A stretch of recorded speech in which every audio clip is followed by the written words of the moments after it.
자, 녹화를 하고 있는 오늘은 2026년 6월 28일 일요일 밤입니다. 네, 저희가 오랜만에 녹화를 하고 있는데요.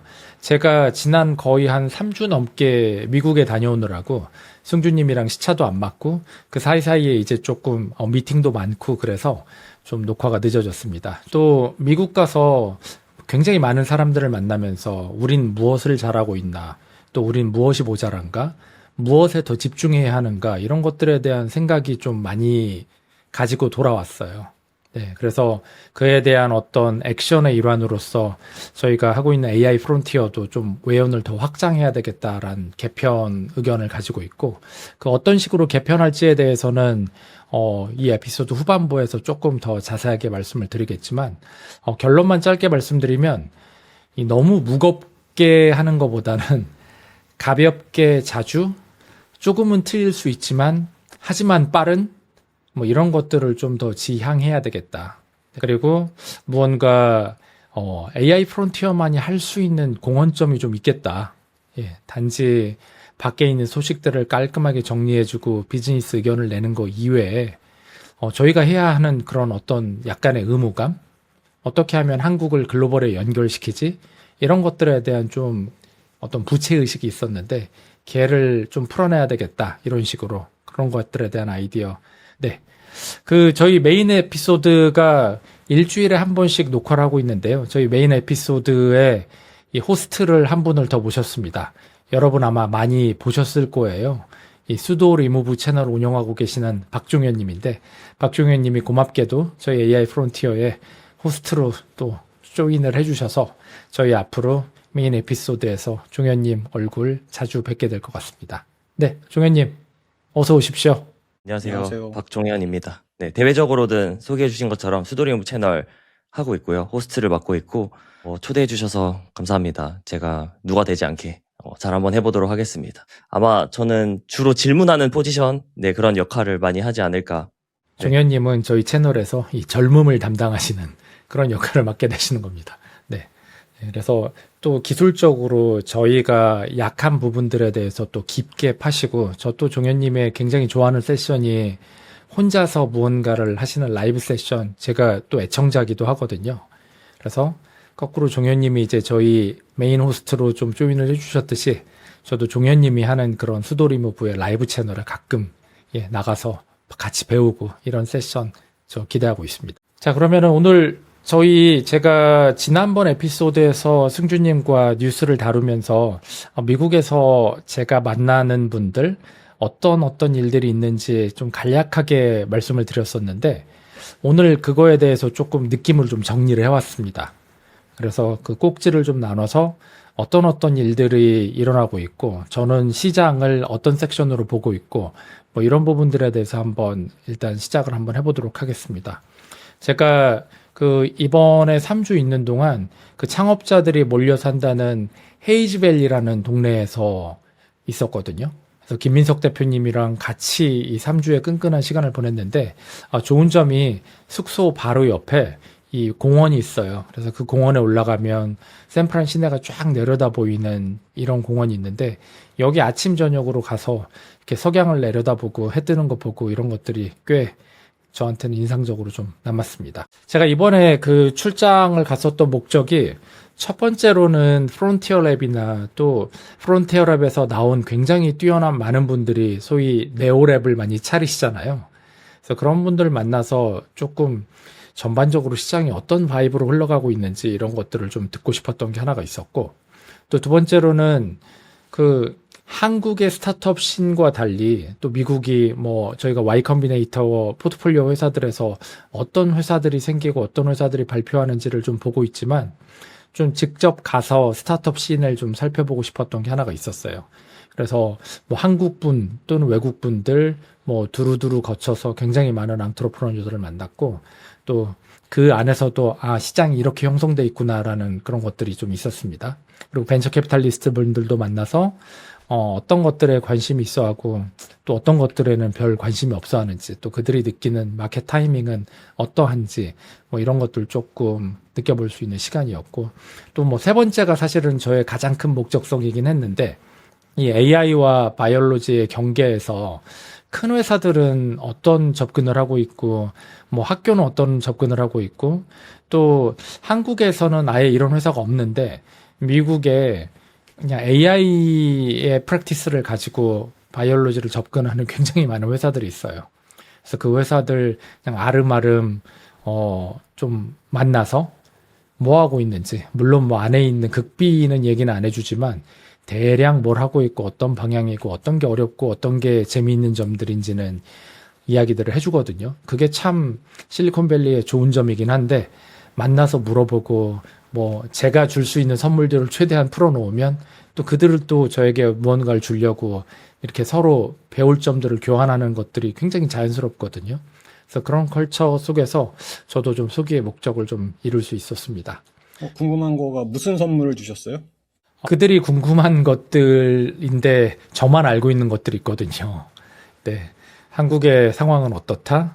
한국에서, 근데 이게 이야기가 되는 게, 제일 관심 있는 게 한국의 칩 생태계예요.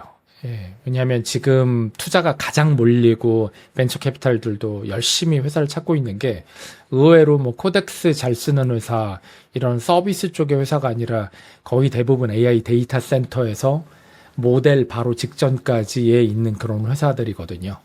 예, 그래서 뭐 부동산, 전력, 예, 그다음에 뭐 송전, 뭐 냉각, 그리고 뭐 당연히 그 위로 올라가면 칩, 그다음에 그 칩 위에서 그 칩들의 트레이닝이나 인퍼런스를 좀 효율적으로 돌려주는 그 오케스트레이션 소프트웨어, 딱 요 정도까지는 관심이 정말 끝내주게 뜨겁고요. 그 위에 올라가는 것들은 사실은 이건 AI가 되든 AI가 안 되든 그냥 사업적으로 말이 되는데 요새 뭐 다 AI를 쓰니까 거기는 그냥 원래 우리가 사업에 대해서 갖고 있던 렌즈로 시장을 바라봐요. 그래서 매출이 얼마나 됐는지, 시장이 얼마나 큰지, 또 얼마만큼 시장 개척을 잘하는지, 성과의 그로스라고 그러죠. 성과치가 얼마나 빨리 가는지. 그래서 거기서도 이미 자리 잡아서 잘 되고 있는 회사들도 좀 봤고, 그리고 이제 막 꿈꾸고 있는 사람들도 봤고, 아유, 갈 길이 머네라고 하는 그런 회사들도 당연히 많이 만났고요. 네. 거기도 뭐 계층은 당연히 다양하게 있습니다. 근데 어쨌든 그런 현관에서 점들. 말씀해 주신 거가 한국의 정보가 이게 교환 가능한 가치가 있는 정보였다라는 뉘앙스가 있었던 거가 캐치가 됐던 거거든요. 그럼 당연하죠. 그거 말고 제가 뭐 줄 게 특별히 없거든요. 물론 또 다른 질문 하나 있었죠. 너 나이에 비해서 너무 피부가 좋은데 역시 한국은 뷰티의 나라구나. 뭘 쓰니? 뭘 하면 되니? 뭐 이런 것들에 대한 질문이 심심찮게 와요. 그래서 야, 이런 것들도 참 한국적 강점은 맞구나라는 생각도 좀 거꾸로 들었습니다. 자, 들어가기에 앞서서 어쨌건 그 한 3주 제가 머무르는 동안 아낌없이 시간을 내어주시고 또 많은 정보를 아낌없이 공유해주신 분들께 또 그 성함을 다 일일이 밝히진 않겠지만 이 자리를 빌어서 진심으로 감사드린다는 말씀 드립니다. 궁금하네요. 어떤 이야기인지. 네. 뭐 만났던 것 중에 제일 저의 소원소리가 있었다면 제가 너무너무 좋아하는 스윅스와 만나서 또 스윅스는 어떤 철학을 갖고 있는지 또 AI에 나아가는 방향은 뭔지 그리고 저희가 AI 프론티어에서 AI 엔지니어링 서밋의 서울편을 준비를 하고 있거든요. 그래서 관련해서 이제 스윅스의 의견을 나누고 대략의 일정들 뭐 이런 것들 좀 상의하고 온 것들도 수학이었습니다. 스윅스를 모를 수도 있지 않나요? 그럴 수도 있겠네요. 근데 스윅스는 레이턴트 스페이스의 메인 호스트죠. 그리고 저희가 AI 엔지니어라면 많이 보는 AI 엔지니어 서밋을 만든 사람이기도 하고 그리고 저희가 너무 궁금해 마지 않는 실리콘밸리의 핵 인싸들을 줄줄줄 데려와서 굉장히 심도 깊은 팟캐스트 채널을 만들어주고 저희도 레이턴트 스페이스 팟캐스트가 그냥 저희의 어떤 주제였던 적이 많잖아요. 맞아요. 그래서 그 관련해 가지고 뭐 저는 이제 나 너 너무 좋아한다. 존경하고 있다. 어떻게 그렇게 콘텐츠들을 그렇게 많이 만들어내고 그러냐. 뭐 그런 것들에 대해서 그냥 이런저런 대화들을 나눴습니다. 그리고 옆에 계신 분 김민석 대표님인데 말씀하십시오. 레이턴 스페이스에 최근에 또 새로운 포맷이 여기서 새로운 포맷 시도하시는 것처럼 하시더라고요. 그 누구였죠? 오픈AI 지금 리서치 CRO 하시는 분 말첸하고 요리하면서 하는 마크첸, 그런 예능 쇼 같은 걸 하시더라고요. 요리하면서요? 네. 요리하면서 인터뷰하는 걸 하는데 이제 저런 시도까지 하시는구나. 그리고 저는 이제 스윅스에서 스틱스가 하는 네, 운영한 서비스 중에 트위터 어그리게이트 해서 트위터 순으로 맞아요. 이렇게 정렬해 주는 거 있거든요. 그거 그렇죠. 정말 잘 보고 있습니다. 진짜 사람들이 관심 있는 뉴스가 이런 거구나. 이런 거 팔로우하기 좋았던 것 같아요. 맞아요. AI 뉴스 레터를 굉장히 일찍부터 시작했었고, 저희 거의 대부분 그거 보고 있죠. 네. 그리고 옆에 계신 분은 이제 저희 채널에도 출연하셨던 김민석 대표님인데, 요번에 저와 거의 모든 미팅을 동행을 하셨거든요. 근데 민석 대표님 덕분에, 제가 액세스하지 못하는 20대 초반의 창업자들을 정말 많이 만났어요. 네. 20대 초반에 뭐 인도인, 중국인, 뭐 일본인, 현지에 있는 앙트러프러녀들을 정말 많이 만날 수 있었고, 이 자리를 빌어서 민석 대표님한테도 또 거듭 감사의 말씀을 한번 드립니다. 자, 그러면 이제 저희 앞에 썰이 길었으니까 조금 메인으로 좀 달려볼게요. 저희 이 그래프는 많이 보여드렸어요. 2025년 후반 정도에 대략 좀 타임갭과 도메인 갭이 시장에 이런 식으로 좀 펼쳐져 있는 것 같은데, 가장 최전선에 프론티어 랩들이 있고 그걸 따라가는 어떤 사람들, 우리가 그걸 이제 도망자들이라고 규정을 했었는데, 그리고 아직 출발한 자들, 남겨진 자들까지 스펙트럼이 쭉 늘어서 있고, 도메인별로도 아직까지는 여전히 갭이 좀 있는 것 같다라는 말씀을 드렸었는데, 저희 26년 3월 정도에는 이 도메인 갭도 펼쳐져 있던 이 타임 갭이 그냥 쫙 줄어드는 것 같아. 뭐 이런 얘기를 했었는데, 지금 6월 느낌은요, 이 도메인 갭도 멀리 펼쳐져 있는 게 아니라 프론티어 랩에 있는 프론티어 모델로 전부 그냥 흡수되는 그런 느낌이 있어요. 프론티어 모델이 못하는 도메인들을 찾는 게 이제 어떤 새로운 큰 사업 기회가 되는 것처럼, 우리가 아는 거의 대부분 뭐 코딩, 리걸, 파이낸스, 아주 일반적인 사이언스, 로보틱스, 그다음에 이제 컨슈머 영역까지 프론티어 랩들에 쭉 응축되고 있다라는 그런 느낌이 많이 들고 있고요. 그다음에 이제 저희가 모델과 관련한 이야기들을 조금 덜 하기 시작했는데, 저희 이제 5.6 곧 나오려고 하고 있잖아요. 네. 5.5, 5.6 오면서부터 또 클로드도 오퍼스 4.8 미토스 오면서부터는 또 모델이 한 번 더 점프하는 그런 느낌이 좀 있고요. 그리고 못하는 일이 뭐지? 라는 식의 뉘앙스들이 이제 많이 생기는 것 같아요. 그래서 이제 요것들을 제가 시장을 좀 나눠보면, 저 타임의 최전선에는 이 프론티어 랩들이 있는 것 같고, 그 뒤로 뭐 저희가 아는 커서라든지 커그니션이라든지, 뭐 프론티어 랩은 아니지만 약간 준 프론티어 랩스러운 모델도 일부는 가지고 있으면서 코딩 쪽에서 잘하고 있고, 이런 회사들이 몇 개가 있는 것 같아요. 근데 요 회사들도 뭐 흡수되고 있죠. 커서도 XAI에 팔렸고, 커그니션도 지금 커그니션이 마켓 쉐어가 한 4위 정도 되거든요. 그런데도 매출이 한국 돈으로 조 단위에 가까운 매출이 나고 있는 걸로 보여요. 굉장히 작은 마켓 쉐어인데 그만큼 코딩 마켓이 좀 큰 거고.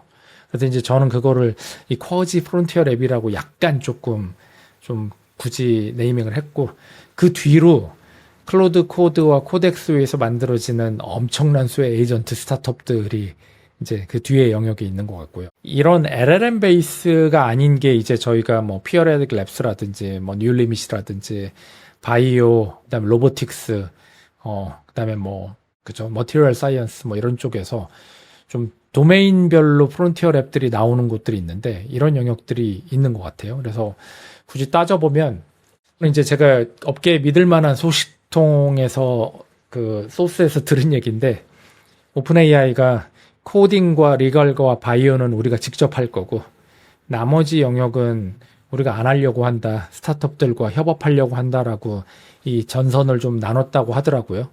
근데 뭐 오픈 AI가 그런다는 얘기는 엔트로픽도 대충 그렇다는 얘기일 거고, 구글은 아직 그런 정도까지 날카로운 전략이 있지는 않은 것 같아요. 여기는 여전히 그 좀 항공모함 전략으로 가고 있는 것 같고, 예. 그래서 코딩, 리갈, 뭐 바이오 이런 쪽은 프론티어 랩들이 직접 하려고 하는 도메인이다라는 그런 뉘앙스를 좀 전달드리고 싶고, 그게 아닌 다른 도메인, 저희 피지컬 AI라고 하는 로보틱스, 그다음에 뭐 굉장히 많은 바이오나 헬스케어, 요새 또 론제비티 스타트업들 굉장히 많이 생기고 있는데, 론제비티, 그다음에 뭐 AI 기반의 그 캔서 테라피를 하는 회사들도 또 많이 생기고 있거든요. 그런 회사들, 이런 회사들은 좀 다른 보법을 가지고 있는 것 같습니다. 그래서 그 앞에 있었던 이 쿼지 프론티어 랩들은 프론티어 랩으로 좀 흡수될 것 같은 그런 기분이 있고요. 네. 어떤 도메인들 중에서 저렇게 직접 하려고 하는 도메인이 있고 조금 미뤄두는 도메인이 있다고 하면 어떤 기준으로 뽑는 것 같으신가요? 두 가지 아닐까요? 이 프론티어 모델들이 그 흡수할 수 있는 영역? 프론티어 랩들이 지금 가장 많은 노력을 쏟는 곳이 사실은 포스트 트레이닝이고, 포스트 트레이닝에 저희가 아는 뭐 파이낸스라든지 리걸이라든지 그 뭐 컴퓨터 유시지 에이전트, 쿠아라고 하는 이런 영역들에 대해서 데이터셋을 어마어마하게 만들고 있거든요. 코딩은 말할 것도 없고. 그리고 또 오늘 또 다른 소스에서 들은 건데, 프론티어 랩들이 아직 깃허브에 올라가지 않는 잠자고 있는 고품질의 사람이 만든 소스 코드 사고 있거든요. 그것도 돈으로 사고 있고, 그 다음에 예를 들어서 뭐 파이낸스 섹터에도 그냥 일반적인 파이낸스가 있는 게 아니라 뭐 IB, 어카운팅, 뭐 IB에 들어가면 주식하는 부분, 채권하는 부분, 선물하는 부분, 그런 것들에 따라서 굉장히 많은 또 다른 갈래길이 있잖아요. 그런 부분들의 데이터셋을 어마어마하게 만들고 있더라고요. 돈을 써서. 전문가들을 고용해서 굉장히 비싼 값에. 그래서 거기서 이제 데이터셋들을 만들어서 자체적으로 어떤 RLVR을 돌릴 수 있는 그런 영역들. 충분히 시장도 크고 본인들이 데이터 웍과 포스트 트레이닝 웍을 잘해서 프론티어 모델들이 압도적인 성능 우위를 갖게 만드는 부분들이 이 직접 하려고 하는 부분이 아닐까라는 생각이 들어요.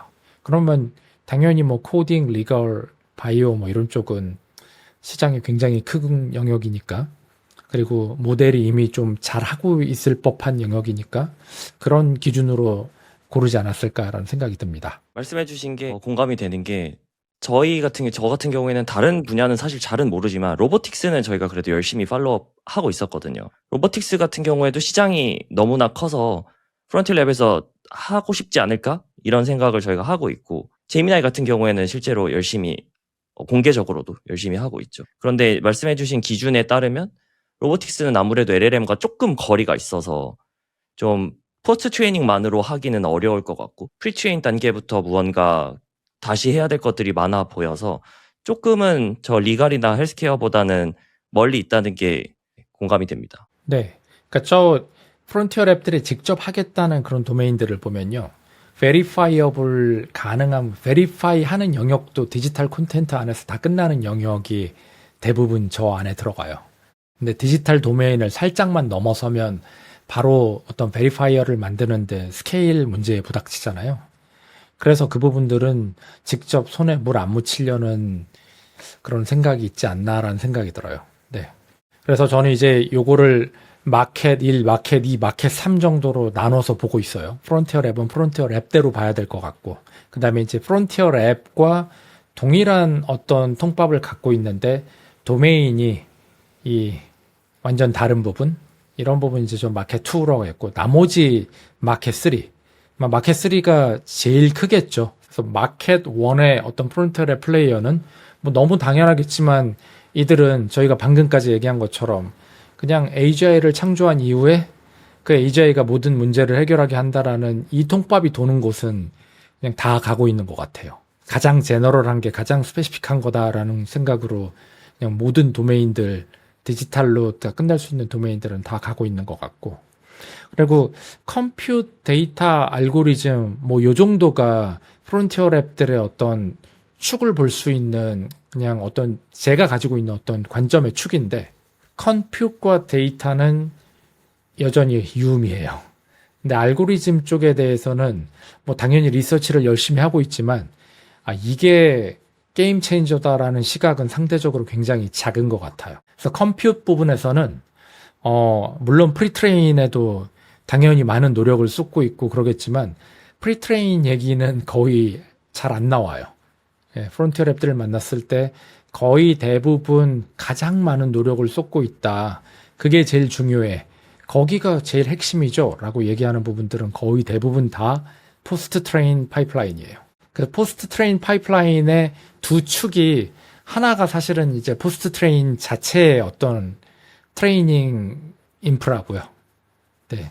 그리고 또 하나는 포스트 트레인용 데이터인데 데이터는 방금 말씀드린 것처럼 프론티어 랩들 안에서 데이터를 직접 만드는 디비전도 있거니와 바깥에서 데이터 엄청 많이 사요. 그래서 여전히 데이터셋을 제너레이트 해주는 회사들은 굉장히 호황이다. 네. 그리고 그런 데이터셋을 제너레이트 하는 그런 부분들도 어떻게 하는지를 조금은 살펴보니 아까 말씀드린 것처럼 하나의 섹터가 생기면 그 섹터의 전문 분야들을 소위 전문가들만 가지고 있었던 그런 암묵지에 대한 데이터들을 다 연습 문제, RLVR용 연습 문제로 빼는 그런 일들을 하고 있더라고요. 그래서 어느 정도의 데이터셋이 만들어지면 그건 이제 프론티어 랩들이 살짝 무게로 달아서 사가는 그런 느낌? 물론 굉장히 비싼 가격에 사가긴 합니다만은 막 그 자체를 이건 좋고 이건 나쁘고 그런 게 아니라 그 섹터에 대한 부분에 대해서 어느 정도 우리가 지금까지 없었던 그런 포스트 트레이닝 셋이네라고 하면 그냥 사가는 그런 느낌이 들어요. 그리고 대단히 호황이다라는 생각이 들고 포스트 트레인 하는 그 파이프라인 쪽은 아시다시피 레인포스먼트 러닝은 프리 트레인하고는 좀 다르잖아요. 예. 인퍼런스를 한 번은 돌아서 그 결과를 내야만 그 결과를 가지고 다시 이제 리워드를 줄 수 있는 그런 게 있는데 근데 그 과정에서도 또 어떤 건 인퍼런스가 짧게 끝나고 어떤 건 정말 길게 끝나고 어느 정도 길게 끝나야 되고 짧게 끝나야 되고 뭐 이런 것들에 대해서 굉장히 많은 그런 것들이 있는데 걔들을 어떻게 다 이렇게 소위 MF여라고 그러죠. 저희의 컴퓨테이션 그 양을 최적으로 소비하면서 트레이닝 루프를 돌릴 수 있냐. 이 부분에 굉장히 많은 노력들이 들어가고 있고 그럼 그 노력이 구체적으로 어떤 것들이에요? 라고 물어보면 거기에 대한 답변은 뭐 전부 다예요. 뭐 SGLang 같은 그런 그 인퍼런스도 사실상 거의 밑바닥까지 다 고쳐서 최적화해서 돌린다라는 말씀도 해주시고 벤치마크 맥싱이라는 게 실제 하는 것 같아요. 예.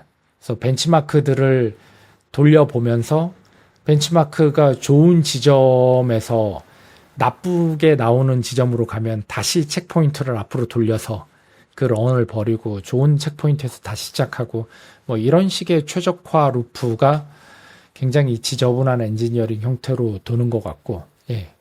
거기에 굉장히 많은 엔지니어 분들이 소위 갈려나가고 있는 뭐 이런 뉘앙스였습니다. 뭐 랩들을 가릴 거 없이. 네. 말씀해 주신 거를 제가 한번 이해한 대로 다시 한번 해석을 해보자면 여기서 얘기하시는 포스트 트레인용 최고급 데이터셋 저 데이터가 정확히 어떤 건가 생각을 해보면 저희가 수학 문제를 한번 예를 들어볼까요? 그러면 수학 문제와 답 이게 최고급 데이터셋인 거죠. 좋은 수학 문제와 어려운 수학 문제와 그럼 그것들을 쭉 엄청 많이 가지고 있으면 좋은 벤치마크를 가지고 있으면 그거를 풀게 하기 위한 아래를 돌려서 잘 풀 때까지 돌린다. 그러니까 어려운 문제와 답을 많이 갖고 있는 게 지금 프론티어 랩들이 하고 싶어 하는 거다. 이렇게 이해하면 될까요? 네, 하고 있는 일이죠.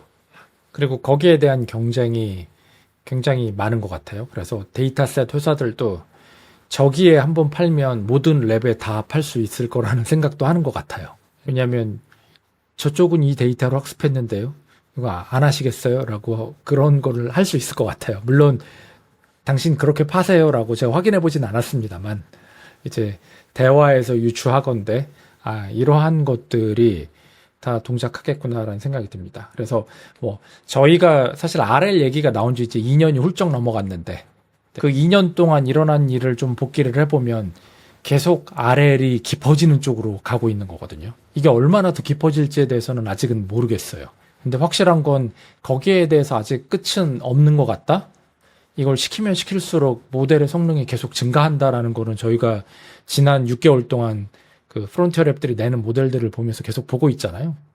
근데 저도 이 얘기 듣다 보니까 제 인상에서는 요새 슬그머니 제너럴을 덜 이야기한다는 느낌을 받고 구글 딥마인드는 여전히 AGI를 얘기를 하는데 지금 말씀해 주신 거 아까 종현님도 프리트레이닝으로 돌파해야 되는 게 로보틱스라고 하시는 것처럼 현재 레짐은 RLVR로 되는 레짐이고 그거는 제너럴이 아닐 수도 있겠다라는 생각이 문득 들긴 개인적인 그 말씀 잘 이해를 못했어요. 그러니까 다시 한 번만. RLVR로 돌파할 수 있는 영역에서만 성능이 올라가고 있지 그게 꼭 제너럴은 아닐 수 있겠다. 그건 당연하죠. 예. RLVR이 돌고 있는 영역들인데 그 영역들 중에서 코딩이나 예를 들어 리갈이나 파이낸스나 바이오 이런 쪽은 나름의 바이오는 잘 모르겠네요. 근데 적어도 리갈이나 이런 부분들은 답을 낼 수는 있으니까 이건 맞다 틀리다라고 하는 걸 낼 수 있으니 그런 쪽 영역들의 심화 연습 문제들이 잔뜩 생겨나고 있는 그런 느낌? 그러니까 이거는 약간 네. 말꼬리 잡기일 수는 있으나 그런 걸 AGI라고 얘기하기에는 어렵지 않나라는 게 이제 제 인상인 거죠. 네, 그 AGI의 데피니션에 대해서는 사실은 누가 할 수 있겠어요. 네. 일단 그런 인상이었다. 받아들이는 사람의 입장에서 야, 이 정도면 AGI야 라고도 말할 수 있는 거고 이걸로는 형편없지라고 말할 수 있는 거고 뭐 잘 모르겠습니다. 그래서 데이터와 이 포스트 트레인 인프라 쪽에 여전히 굉장히 많은 이게 되고 있는 것 같다라는 말씀 드릴 수 있을 것 같고 뭐 당연하겠지만 안에 그 단위 연산당 효율, 컴퓨트 에피션시 부분도 이제 굉장히 중요하게 다뤄지고 있다라는 말씀 여기저기서 많이 들었습니다. 네. 근데 알고리즘은 뭐 여전히 열심히 리서치하고 있고 그런데 이런 쪽 얘기는 심지어 알고리즘을 하시는 분들도 말씀 잘 안 해주시긴 해요. 예. 심지어 그 메타의 정영원 박사님은 25년은 리서치 쪽에서 거의 진보가 없었던 거 아니냐, 없었던 한 해로 본인은 판단한다라고 말씀하시더라고요. 여기서 말씀하시는 뭐 예를 들면 트랜스포머 내부에 어텐션을 뭐 MLA를 한다던가 무슨 어텐션을 한다던가 이런 걸 말씀하시는 게 맞죠? 그렇죠. 제가 그 질문도 정영훈 박사님한테 드렸었거든요. 딥식 관련해가지고 이런 쪽에 메모리를 줄인다든지 뭐 이런 부분들에 대해서 알고리즘이 간 혁신이 굉장히 많이 일어나고 있는데 그런 부분에 대한 평가를 한번 말씀드렸는데 그런 건 뭐 다 하는 거라는 말씀을 하셔서 저도 뭐 더 이상 여쭤보진 않았습니다. 어떤 지능을 올리기 위한 브레이크스루는 아니고 그냥 효율성을 올리는 거니까 다른 일로 취급을 하시는 것. 네. 근데 그런 부분보다는 뭐 알고리즘이 뭐가 좋고 뭐가 나쁘고 어떤 게 했다라는 이런 거보다 바라보시는 어떤 문제의 관점이 완전히 다르신 것 같았어요. 비로 레슨의 그런 약간 느낌? 아직까지는 스케일을 더 높게 가져가는 부분에서 할 수 있는 일들이 있다라고 생각하시는 것 같고, 그다음에 요 최근에도 이제 노암 브라운이 나와서 테스트 타임 컴퓨트 얘기 굉장히 많이 하고 있잖아요. 그래서 모델의 성능을 평가하는 게 지금은 그냥 어떤 하나의 단위 스칼라 점수만 가지고 벤치마크가 겨우 3점 올랐네? 뭐 이런 식으로 3%포인트 올랐네? 이런 식으로 얘기하는데 그거 틀렸다. GPT 5.4와 5.5만 비교하더라도 같은 어떤 벤치마크의 최적점을 훨씬 짧은 인퍼런스 토큰 안에서 도달한다. 그렇기 때문에 앞으로 벤치마크의 기준은 그 인퍼런스 토큰의 그 예산을 고정한 상태에서 얼리 시점에 고정한 상태에서 벤치마크를 봐야 된다라는 얘기를 했었고 그 얘기가 함의하는 바는 이 모델의 테스트 타임 컴퓨트를 계속 늘리면 늘리는 대로 여전히 모델이 낼 수 있는 성능은 끝을 모르고 계속 증가할 개연성이 있다라는 부분이거든요.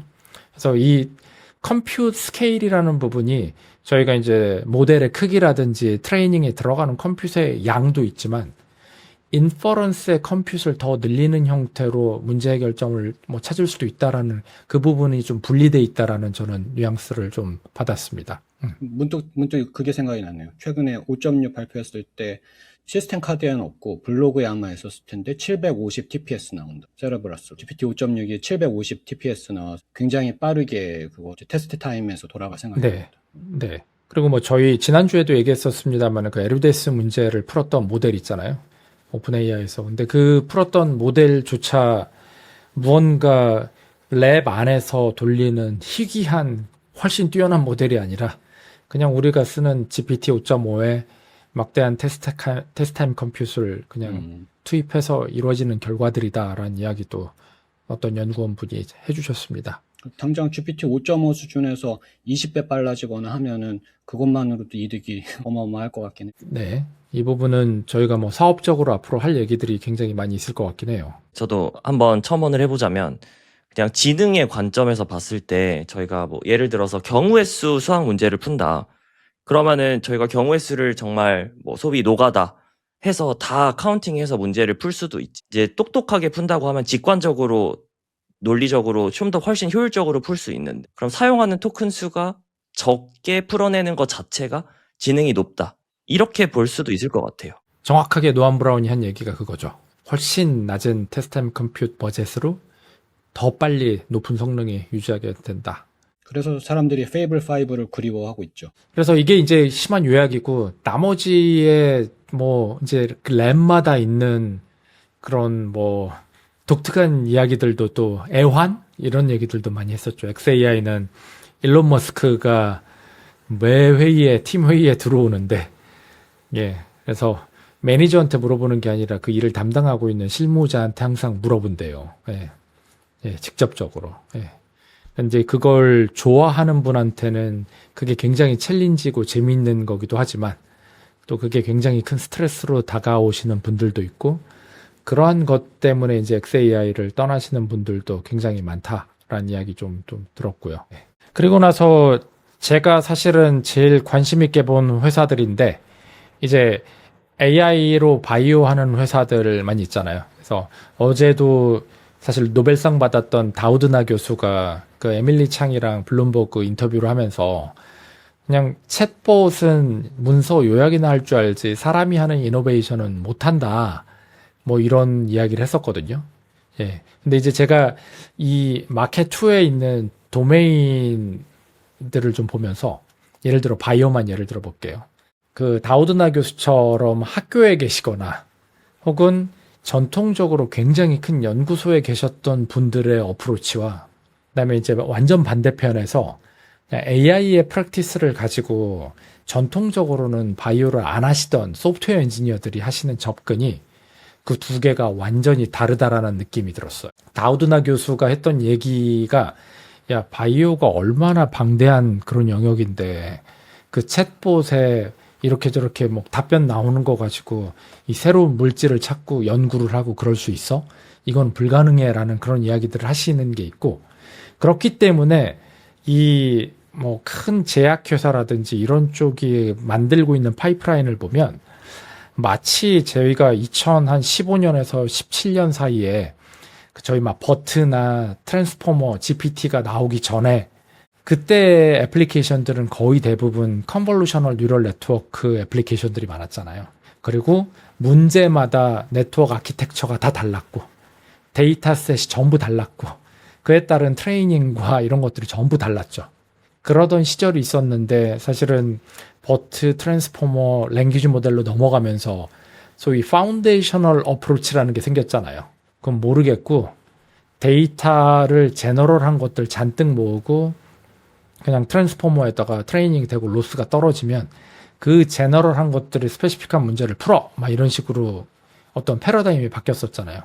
근데 제가 이 바이올로지에서 이번에 정확하게 그걸 느꼈어요. 이쪽 그 대형 도메인은요. 그냥 문제별로 파이프라인이 다 달라요. 그리고 그건 이렇게 풀어야만 풀리는 문제야 라고 얘기를 해요. 근데 저쪽에 있는 소프트웨어 업자들은 보면 그냥 트랜스포머 베이스로 파운데이셔널한 모델 어프로치를 만들고 그냥 데이터셋의 양을 늘린 다음에 그 모델의 이베를 잘 짜서 원하는 단위 문제들을 설계하는 형태로 돌아가요. 근데 그 두 번째 랩들의 방법론을 이 앞에 있었던 전통의 랩들은 뭐 첫째 아예 인정하지 않는 것 같고 에이 저렇게 해봐야 안 돼. 이건 그렇게 안 풀리는 문제야라는 그런 인식을 하고 있는 것 같고 두 번째로는 쟤들이 뭘 하고 있는지 정확하게 모른다라는 게 저의 판단이에요. 예. 뭐 하고 있는지 모르더라고요. 정확하게.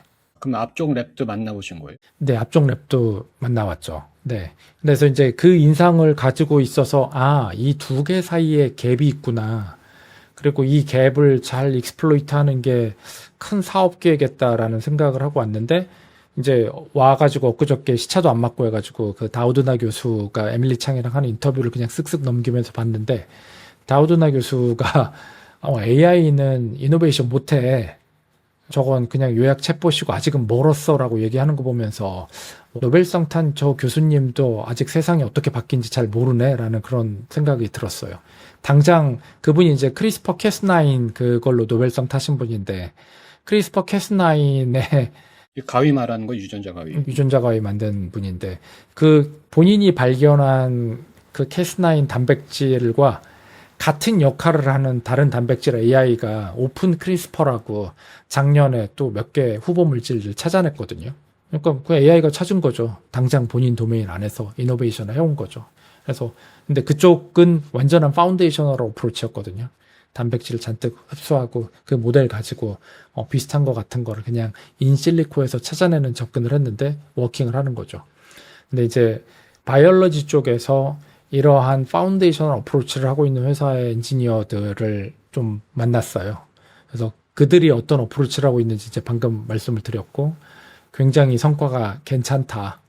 애들 장난처럼 보이겠지만 지금은 메인스트림 학자들 입장에서는. 근데 이 부분이 GPT-1에서 GPT-2 정도 넘어가는 그 시기 정도의 느낌이다라는 생각이 좀 들었습니다. 네. 최근에 상징적인 일이 또 하나 있었잖아요. 노벨상 수상자인 존 점퍼가 딥마인드 나와가지고 엔트로피 같지 않. 그렇죠. 그거 어떻게 해석해야 될지 저는 잘 모르겠어요. 어쨌든 그런 거 뭐 알파폴드 하던 사람이 엔트로픽으로 갔다 정도죠. 뭐. 네. 근데 엔트로픽으로 요새 사람들 굉장히 많이 간대요. 왜냐면 엔트로픽의 주가가 괜찮고, 예, 그 다음에 이제 뭐 지금 주가가 막 오르고 있는 추세이기 때문에 지금 가야 이 소위 스탁 옵션을 많이 받고 좀 그런 거예요. 예, 상업적인 그런 것들이 크기 때문에 인센티브가 꽤 큰 것 같더라고요.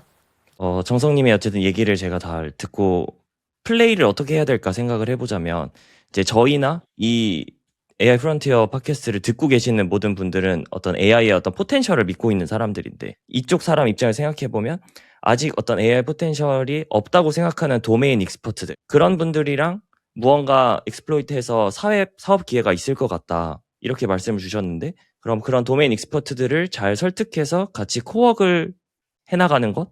뭐 이런 것들이 베스트 시나리오라고 생각을 하시는 건가요?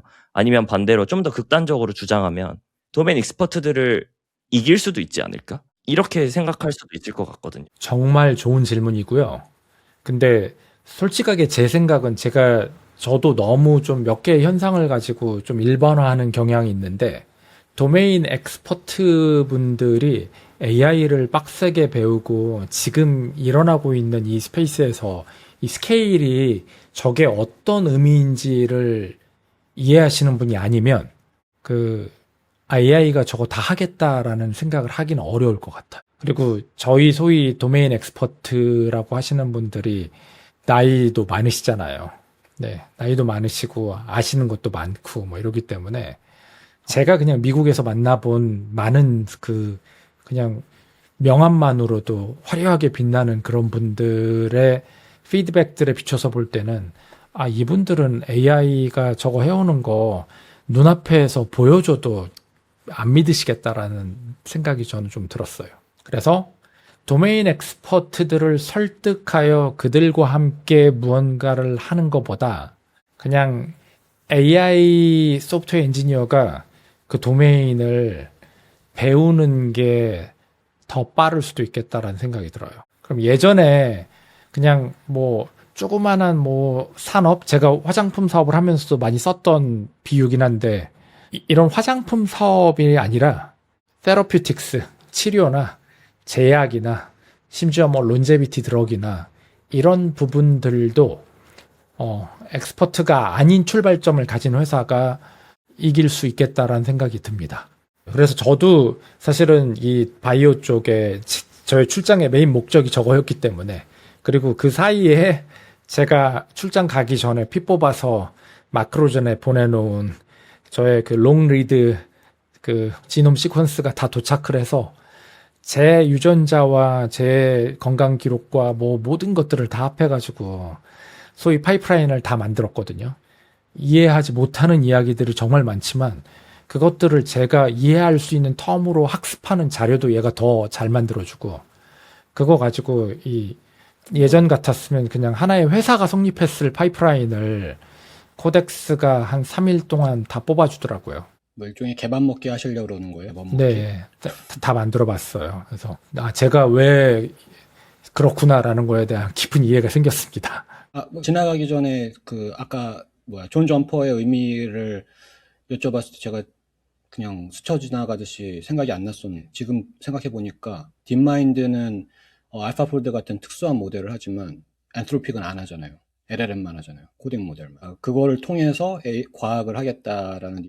그럴 수 있겠죠. 근데 그 프론티어 랩들은 상향 평준화를 향해 달려가는 것 같아요. 네. 그리고 또 이거는 뭐 누가 한 말씀이라고는 저도 당연히 말씀 못 드리지만, 이미 랩들 사이에는 이 프론티어 모델을 만드는 기술이 그닥 어려운 게 아니다.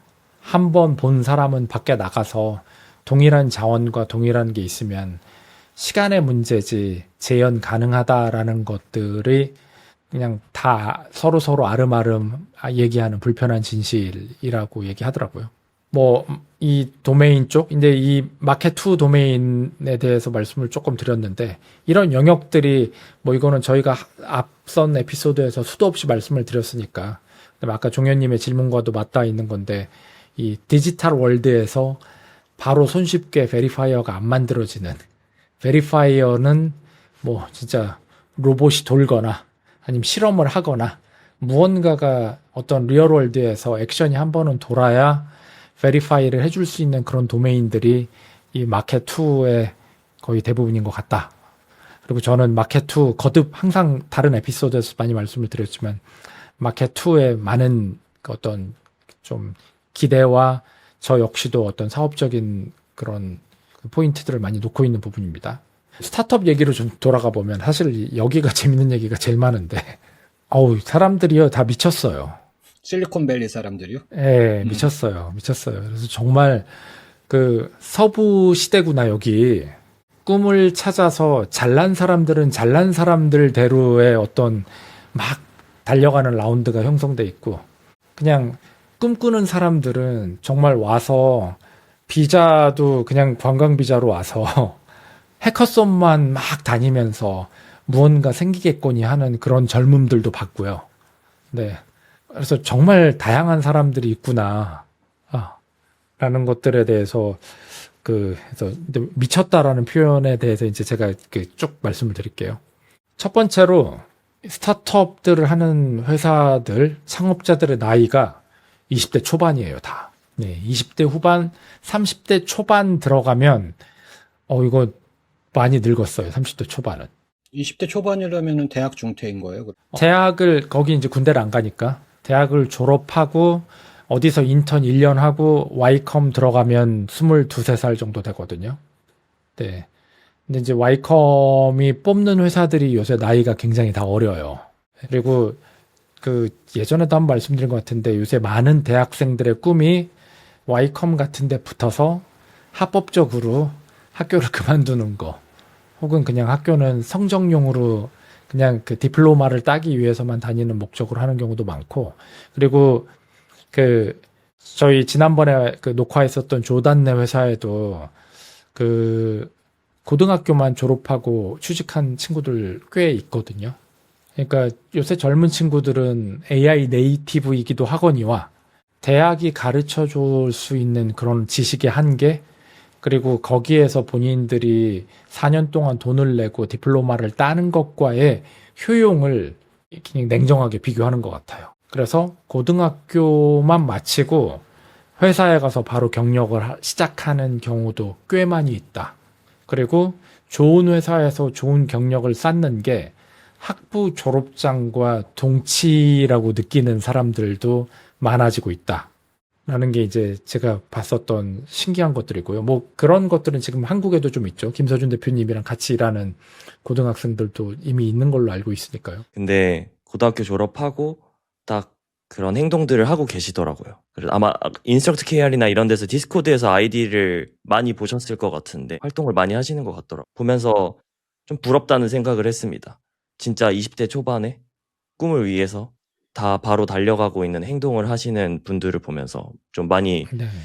배우기도 하고, 저도 비록 이제 늙은 축에 속하지만 여기서 그런 글이나 에피소드 쓰지 않으셨어요? 그 중간에 차라리 뭐 이럴 걸 뭐 그런 거 다시 돌아가면 뭐 학교보다는 뭐 그런 지금 그런 생각을 하고 있죠. 그때는 그런 생각을 하지 못했어, 20대 때는. 지금의 생각을 가지고 20대로 간다면 저도 이 시기라면 그렇게 달리고 싶다, 이런 생각을 하고 있습니다. 그래서 그 젊은이들을 보면서 느끼는 게 시간의 상대성이에요.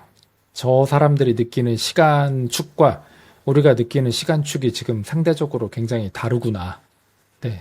그리고 저들이 바라는 것들과 우리가 바라는 것들도 굉장히 다르구나라는 걸 느껴서 저도 덕분에 그 젊은이들 틈바구니에 저를 그냥 잔뜩 담궜다가 온 기분이어서 굉장히 리프레시가 됐습니다. 이제 그 또 한 가지는 제 밸류에이션 얘기를 좀 위로 올려서 말씀드려야 될 것 같은데 회사들이 갖는 밸류에이션이 굉장히 높아요. 일단 와이컴에서 배치에 들어가서 그 다음에 이제 거기에 들어가면은 와이컴에 투자를 받고 그 다음에 이제 뭐 프리시드, 시드 정도를 받고 그러는데 그 밸류에이션도 한국보다 훨씬 높거니와 한 매출이 한국 돈으로 한 30억에서 40억 정도 ARR 환산으로 뭐 연 매출에 하는 게 아니라 그냥 연 평균 환산 매출로 했을 때 그 정도에 도달을 하면 회사의 밸류에이션들을 그냥 300 밀리언 정도를 봐줘요. 300 밀리언 밸류가 얼마냐면요. 4천억이에요. 예, ARR 기준으로 3, 40억 정도. 뭐 한국 기준에서 비교해 보면은 뭐 두세 배가 아니라 뒤에 공이 하나가 더 붙어 있는 거죠, 솔직히. 네. 공이 하나가 더 붙어 있는 밸류에이션을 좀 형성을 하고 있는 것 같고. 그리고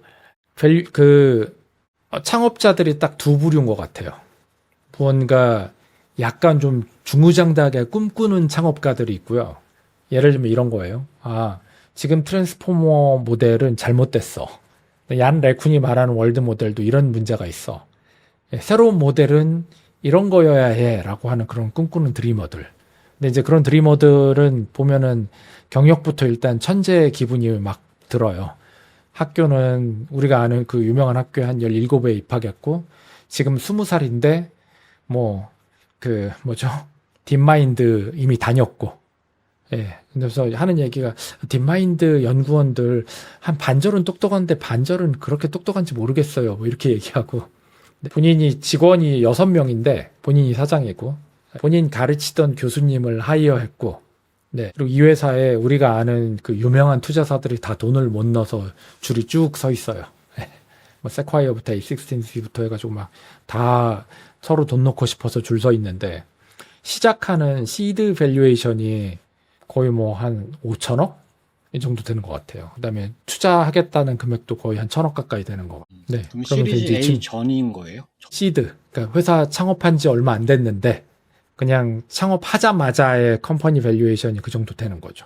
그래서 여기도 그런 굉장히 젊고 약간 천재적인 그런 아이들은 무언가 체인지 더 월드 할 것 같은 그런 분위기가 나면 굉장히 비싼 값에 거의 네오랩 수준의 밸류에이션이 그냥 시작부터 생기는 것 같다라는 생각이 들고 그 다음 두 번째로 AI 에이전트 비즈니스를 하는 거는 여기는 진짜 스펙트럼이 어마어마하게 다양해요. 첫 번째로 여기 시장이 아직 다 열린 건 아니잖아요. 대부분 뭐 B2B SaaS스러운 거를 AI 네이티브 애플리케이션으로 바꾸는 그런 회사들이 굉장히 많은데 이 회사들도 일단은 매출이 없더라도 밸류에이션에 대한 기대가 굉장히 높게 있어요. 왜냐? 본인이 이미 저기 메타에서 5 밀리언 한국 돈으로 치면 80억이죠. 연봉으로 5 밀리언을 받던 사람이고 내 친구는 앤트로픽에서 80억 받다 왔고 내 친구는 바이트댄스에서 80억 받다 왔고 그러던 친구 3명이서 창업을 했으니까 우리 셋이 연봉만 합쳐도 240억인데 회사 밸류에이션이 1,000억인 건 메이크센스한 거 아니야? 라는 게 있고 그런 것들에 대해서 약간 조금 인정해주는 그룹군이 있어요.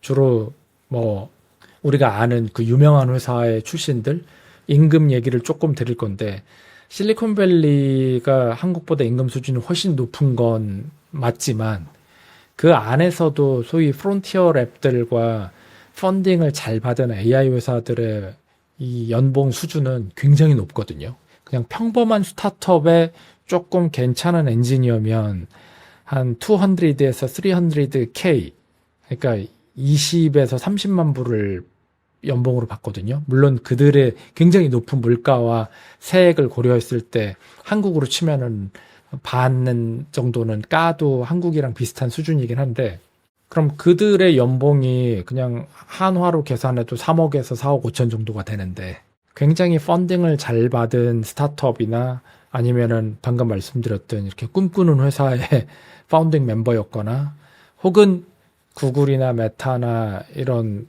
네, 혹은 띵킹 머신스 같은 네오랩을 포함해서 이런 데서 괜찮은 엔지니어였으면 연봉들이 물론 5 밀리언 뭐 이 정도 됩니다. 물론 그 연봉이 전체가 연봉은 아니에요. 그냥 베이스 샐러리는 예를 들면 한 8억에서 10억 정도가 실제로 우리가 받는 연봉이고, 나머지 60억에서 70억은 그 높은 회사의 높은 밸류에이션으로 환산한 스탁 옵션이긴 해요. 스탁 옵션과 스탁 그랜트가 막 섞여 있는 금액이기 때문에, 예를 들어서 실리콘밸리에 뭐 구글 다니는 누군가가 합계 연봉이 5 밀리언이었다라고 하면은 그냥 스탁 옵션에서 그 지불해야 되는 세금, 그다음에 그랜트에서 지불해야 되는 세금, 연봉에서 지불해야 되는 세금 해가지고 그냥 맥스 50%에서 60%는 세금으로 아마 나갈 거예요. 그렇다고 하더라도 한 30억에서 40억 정도가 그냥 실수령 연봉이긴 한 거죠. 말씀해 주시는 어떤 돈의 흐름을 스케일이 좀 와닿지 않아서 제가 이제 투자자에 한번 이입을 해봐서 생각을 해본다면, 지금 저 빅테크에서 일하던 직원들이 뭐 스톡 포함해서 뭐 10억 이상 단위의 임금을 받고 있다고 해서 그 친구들이 어떤 창업을 했을 때 새롭게 여는 그 비즈니스가 어쨌든 그만큼 밸류에이션을 막 1,000억씩 쳐준다는 거는 그만큼 회수를 할 수 있어야지만 사실 투자자가 투자를 하는 거잖아요. 그럼 투자자들은 그냥 거기서 그만큼 가치를 인정받고 일을 했다는 것만으로 그걸 다 해낼 수 있다고 가정을 하는 건가 보네요. 저도 그 부분이 궁금해서 그냥 물어봤어요. 그 창업자한테. 너 엑시 플랜이 어떻게 되고 안 되면 안 된 회사들 중에서 내 친구들 중에서 팔린 회사들 있어? 라고 그랬더니 고개를 끄덕끄덕 하면서 뭐 밖에 나오지 않아서 그렇지 그 수많은 대기업들, 엔터프라이즈들도 AI로 무언가를 해야 되기 때문에 그들이 그냥 회사를 통째로 이렇게 집어가서 에퀴하이어 형태로 안아가는 경우가 꽤 많고, 그때 형성되는 밸류에이션에서 투자자들도 베너핏을 얻는다라고 하니까 그런 정도의 밸류에이션에 대한 약간의 지금의 합은 있는 것 같아요. 물론 이게 거품이냐 앞으로도 계속될 거냐라는 부분에 대해서 저도 의문은 있습니다만, 지금 현재 샌프란시스코에서 일어나는 딜들의 밸류에이션은 그 정도가 되는 것 같다. VC들이 이제 그 정도의 밸류에이션, 엄청 저희가 생각하기에는 말도 안 된다게 높다고 생각되는 밸류에이션을 주는 것들이 뭐 나름 합리적이다, 이렇게 이해가 됩니다. 한편으로 드는 생각은 그 모수가 어느 정도인데 그 중에 얼마만큼이 저 정도이냐 알면 좋긴 하겠는데요. 그거가 이제 제가 사실 네임드와 뉴비의 어떤 걸 해놓은 건데, 그 뉴비라 하더라도 한국보다 훨씬 좋은 조건의 시드 파이낸싱을 얻는 경우는 꽤 많이 있는 것 같아요. 근데 이제 제가 궁금한 건 그 거기에 지금 모여 있는 정확한 숫자는 몰라도 얼마만큼의 인재들이 모여 있는 상황이길래 이런 그 중에서 이제 탑을 꼽자면 이런 일들이 숫자는 저도 잘 모르겠네요. 제가 그냥 사우스파크 근처에 있는 커피숍과 그다음에 이제 세일스포스 타워 위에 이제 세일스포스 파크가 있는데, 거기에 있는데 다들 스타트업 하는 사람들과 그다음에 이제 거기에 있는 빅테크 회사들, 그다음에 이제 굉장히 펀딩 잘 된 엔지니어들 뭐 다 모여 있는 그 블럭이 있거든요. 근데 그 블럭에서 느껴지는 분위기로는 여기 그냥 바글바글 하네요. 그래서 그 그냥 꿈꾸는 사람들의 어떤 진입 마켓과 어느 정도 네임드들이 이렇게 왔다 갔다 하는 마켓의 차이는 분명히 있겠죠. 네. 근데 그 경계를 굳이 저한테 갈라보라고 하면 그냥 와이컴 출신들도 발에 채일 정도로 많거든요. 네, 와이컴이 한 배치에 거의 뭐 200팀 가까이 뽑으니까. 그래서 데모데이 하면은 발표 시간 1분이래요. 네. 하루에 다 끝난대요, 그 회사들이. 뭐 1분 동안 무슨 얘기를 할 수 있겠어요. 그렇기 때문에 미리 성과들을 만들어야 되고 또 투자자들도 미리 다 공부하고 가서 이렇게 투자하러 회사들 고른다고 하는데 어쨌건 거기가 이제 예전에처럼 막 와이컴 됐다라고 하면 아 이건 진짜 좋은 회사라는 게 아니라 와이컴 됐다라고 하면 그래 여기는 그 대학 졸업장은 있는 뭐 이런 느낌? 최근에 이제 와이컴 배치에 된 한 달이 건너서 지인분을 이제 인터뷰할 기회가 있어가지고 대화를 한번 해봤는데 거기도 이제 대학생 분들이세요. 그래서 지금 배치 참여해서 돌고 있는데 피벗을 엄청 하더라고요. 그리고 피벗을 하는 거를 Y 컴비네이터에서도 나쁘게 생각하지 않고 그래서 아이템들을 다 돌아가면서 빠르게 이터레이션 하고 어떤 유저들의 이밸류에이션 지표를 보고 아이템이 중요한 게 아니라 사람을 사는 그런 느낌을 조금 받았습니다. 어느 정도 괜찮은 사람이다라고 하면은 와이컴이 일단 그냥 살짝 찍어 놓는 그런 느낌인 것 같아요. 그리고 와이컴이 하는 플레이를 해보려고 하는 뭐 사우스파크 커먼스라든지 또 몇 군데의 세력들은 더 있는 것 같아요. 그럼 이거 전체의 플레이북이 일종의 떡잎에 투자하는 뭐 그런 거예요? 누가 될성 부른 떡잎인가 이런. 글쎄요. 예, 그렇게 일반화하기는 좀 어려운데, 근데 이게 벤처 캐피탈 업계의 그냥 불편한 진실이잖아요. 결국은 아이템보다는 항상 사람 고르기 게임이기 때문에 사람을 훨씬 젊은 사람, 훨씬 똑똑한 사람, 그다음에 이제 실행력이 괜찮은 사람 해서 해놓으면 그냥 다른 거보다 훨씬 승률이 높다라는 어떤 그런 지표가 있었으니까 전반적인 그게 그쪽으로 다 옮겨갔겠죠. 그래서 뭐 와이컴 때문이라고는 말씀드릴 수는 없겠지만은 전반적인 창업자들의 나이가 어마어마하게 어려져서 요새 뭐 베이에서 스타트업 파운더라고 하면은 거의 대부분 20대 초반, 많으면 중후반 정도고 30대 초반만 돼도 살짝 없고 저 위로 넘어가면 예, 그들과는 다른 시간의 속도에서 조금은 다른 도메인 전문성과 무언가 하나의 문제를 가지고 오는 데인데 거기는 제가 많이 사람들을 만나지 못해서 뭐라고 말씀 못 드리겠습니다. 그래서 스타트업 하시는 분들을 많이 만났는데 예, 그래서 그 정도로 요약 드릴 수 있을 것 같아요.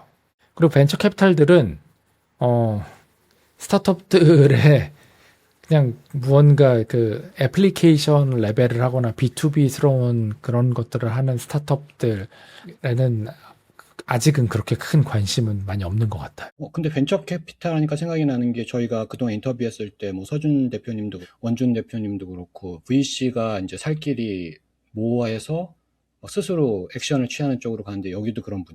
그리고 이것도 말씀드려야 될 것 같은데 벤처 캐피탈리스트들 나이도 굉장히 어려요. 얼마나 어린데요? 20대 초반도 많고 30대들도 많고 예, 그리고 굉장히 독특한 경력의 벤처 캐피탈리스트들이 많아져서 이 거꾸로 VC를 하겠다는 사람들한테도 굉장히 많은 자본들이 쏟아지고 있는 것 같은 그런 느낌이 들고 그리고 여기도 저희 그 딥마인드 다니다 나온 사람들이 수많은 스타트업들을 차리잖아요. 그래서 딥마인드 출신, 어디면 엔트로픽 출신, 무슨 출신들 해가지고 스타트업들이 굉장히 많이 생겨나고 있는데 벤처 캐피탈도 세콰이어나 어디나 뭐 등등등 우리가 아는 소위 네임드들에서 무언가를 경험한 사람들이 나와서 젊은 벤처 캐피탈도 창업이 굉장히 많이 일어나는 것 같고 그들도 이제 스타트업을 꿈꾸는 만큼 똑같이 꿈꾸고 있는 그런 스테이지라는 생각이 들었고 VC는 워낙 많은데 다 만나본 건 아니라 몇 개만 샘플해서 만나봤으니까 몇 개만 샘플해서 만나본 벤처 캐피탈들은 거의 대부분 이 데이터 센터나 뭐 칩, 그다음에 모델을 그 오케스트레이션 해주고 인퍼런스나 트레이닝 오케스트레이션 해주는 인프라 소프트웨어 뭐 이런 쪽 영역들에 관심이 집중되고 있어요. 아직은 저쪽 영역에 훨씬 성장성이 높다라고 판단하고 있는 것 같아서 데이터 센터 앞으로 더 만들어줘야 되고 칩은 한동안 품귀일 거고 그래서 그거에 대안을 만들 수 있는 회사들의 훨씬 많은 어떤 좀 기회가 있다라고 생각하는 것 같아요. 여기서 칩이 뭐예요? 메모리 쪽이, 계산기 쪽이. 다요. 예. 둘 다? 음. 네. 그거의 혁신에 대한 스타트업들이 있는. 그래서 저 부분에서 한국에 대한 관심이 굉장히 많더라고요.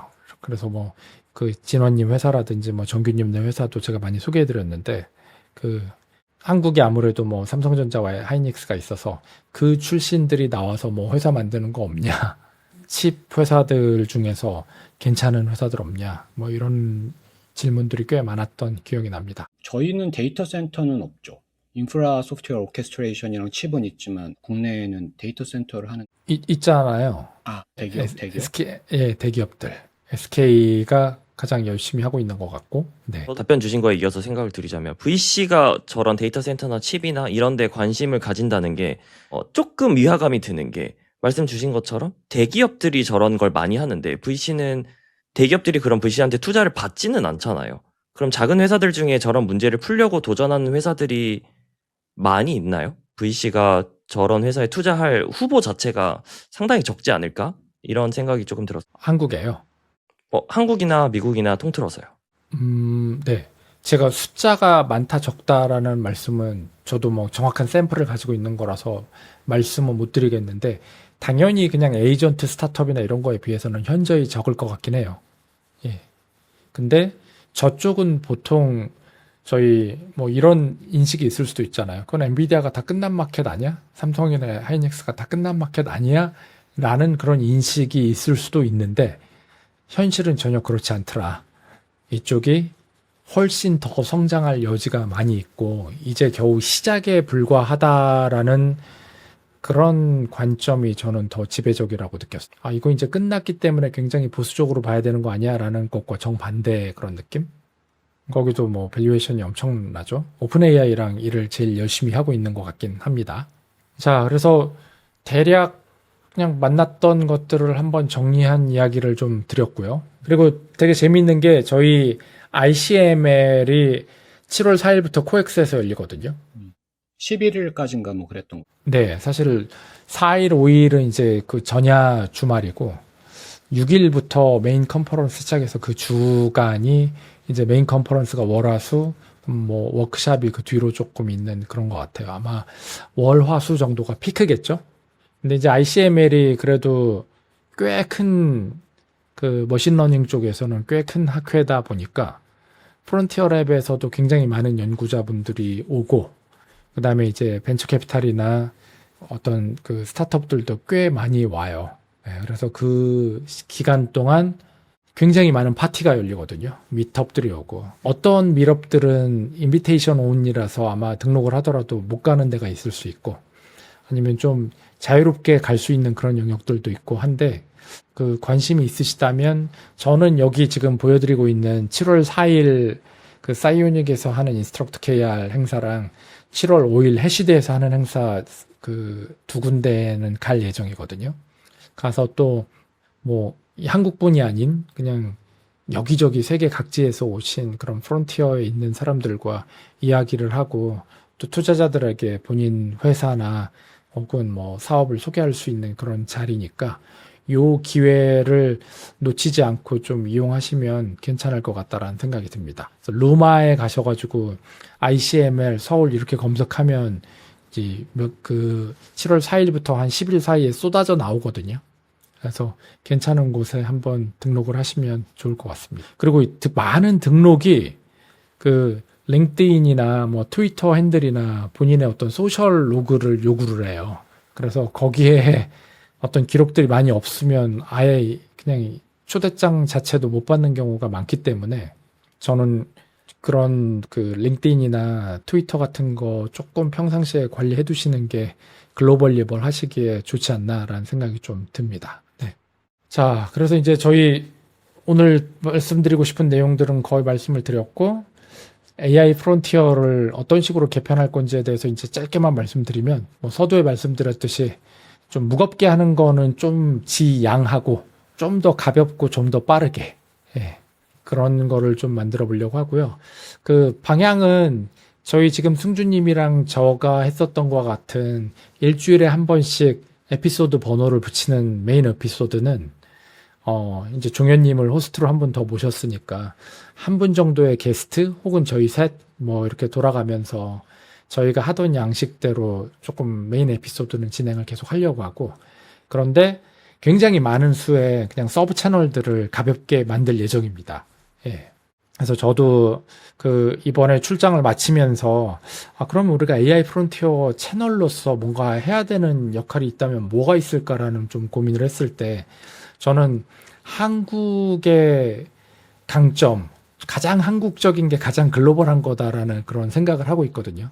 그래서 뭐 아까 말씀드린 것처럼 칩이라든지 인프라라든지 이런 부분들에 대해서도 있지만, 아직 저는 AI가 만드는 컨슈머 서비스, 이 부분이 열리지도 않은 시장이라는 생각이 들거든요. 그리고 그 부분에서 무언가 좀 큰 서비스가 나온다면 저는 한국에서 그 씨앗이 가장 먼저 보일 거라는 생각을 하고 있습니다. 근데 한국에서 그 씨앗이 보이더라도 이게 그냥 한국 안에서만 크고 한국에서만 경쟁을 하면 또 한국 사람들 똑똑하기 때문에 그냥 좋은 서비스 있으면 또 우리 안에서도 어마어마한 카피가 일어나잖아요. 그리고 우리 안에서 치고받고 싸우면서 그냥 다 전사하거든요.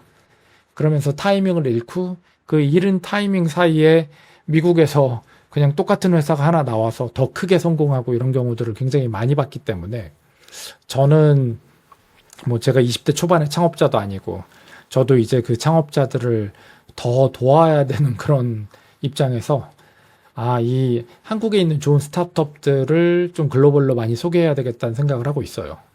올해 한 번 정도는 데모데이 같은 거를 열어서 좀 한국에 있는 사업이라든지 기술을 글로벌로 소개하는 그런 걸 해야 되겠다. 그래서 그 monthly AI 데모데이를 좀 어렵겠지만 영어로만 하는 그런 데모데이를 만들어서 글로벌로 소개를 좀 해 나가야 되겠다라는 생각을 하고 있고, 이 데모데이를 쭉 연결해서 내년에 있을 그 AI 엔지니어 서밋, AI 엔지니어 그 컨퍼런스 서울 에디션에 조금 마중물로 만들어 봐야 되겠다라는 생각을 하고 있습니다. 개발하고 있는 제품을 그 시간 동안 소개를 하는 거. 뭐 1분에 하나씩은 아닐 거고요. 10분에 하나씩 해서 뭐 하루에 여러 개가 소개된. 여러 개 해야죠. 예. 그냥 10분만 하고 끝나기에는 뭔가 오프라인에서 모이는 거는 굉장히 부담이 되기 때문에, 네. 일단은 가볍게 시작을 하고 어떻게 되는지는 봐야죠.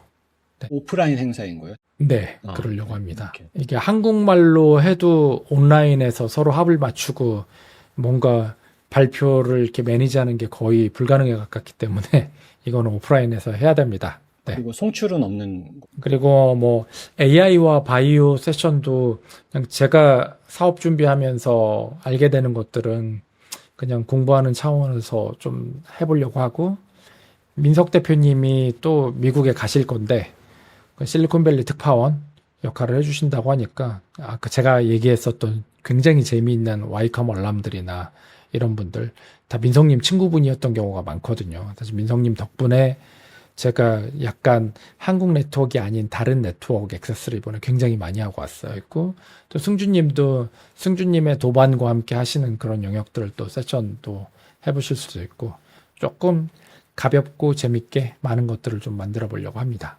전체적인 줄거리를 이렇게 토봐보면은 결국에는 실리콘밸리에 굉장히 큰 기회가 있고 이제 거기랑 연결하는 흐름이 AI 프론티어 개편하고도 있는. 저 높은 밸류에이션과 저 높은 시장 액세스에 뭔가 좀 채널을 뚫어야 되겠다, 그런 생각을 좀 하고 돌아왔습니다. 자, 오늘 저희 종현님과 함께한 첫 번째 녹화였는데요. 종현님 소감이 궁금하긴 한데요. 저의 소감은 이제 어쨌든 저도 항상 듣기 때문에 사실 저는 게스트로 한번 나온 적이 있어서 네, 그냥 재밌는 얘기 오늘 너무 잘 들은 것 같고요. 특히 저 실리콘밸리 특파원 앞으로 하려고 하시는 게 저는 기대가 제일 많이 되고, 저도 이제 샌프란시스코를 동경하고 있기 때문에 가봐야겠다 이런 생각을 오늘 하게 되었습니다. 네, 종현님 같은 분은 저는 가보시는 게 좋지 않나라는 생각이 드네요. 도전을 한번 해보도록 하겠습니다. 네, 놀러 가는 게 아니라 그냥 가서도 충분히 경쟁력이 있는, 네, 거꾸로 저는 한국에서 AI 네이티브라고 불리시는 소위 그 신선들의 밸류가 굉장히 높다라는 생각하고 왔어요. 예, 저희가 정말 잘하는 사람이 여기 많다. 라는 그 생각도 하고 왔습니다. 좀 고생하셨습니다. 네. 자, 요 정도로 좀 마무리를 하고 저 이제 다시 일상으로 돌아가서 이 개편된 공 가지고 뭐 재밌는 것들을 많이 해보시던 걸로 하시죠. 예, 알겠습니다. 자, 오늘 그럼 요 정도로 하겠습니다. 예, 수고하셨습니다. 수고하셨습니다.